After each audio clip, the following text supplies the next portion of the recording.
Remember that 2010 BP oil spill? The one where oil pumped into the Gulf Coast for 3 straight months?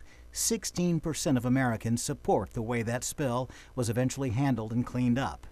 Oh, and speaking of the oil industry, with the hydrofracking debate in full swing in New York and prices at the pump constantly rising, this year 20% of Americans support the gas and oil industry. I know most of us don't enjoy those pat-down searches, but 13% of Americans believe TSA is doing an excellent job.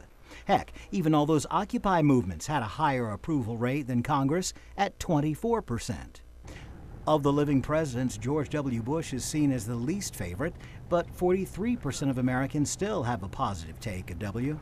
And speaking of the former president, a controversial part to his presidency, waterboarding, received a 31% approval rate by Americans. People have got to know whether or not their president is a crook.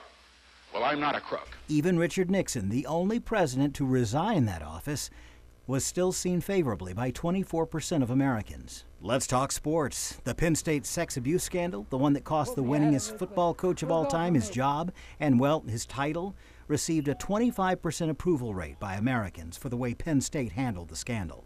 And let's lighten up a little bit. Get this, 40% of Americans view Paris Hilton favorably.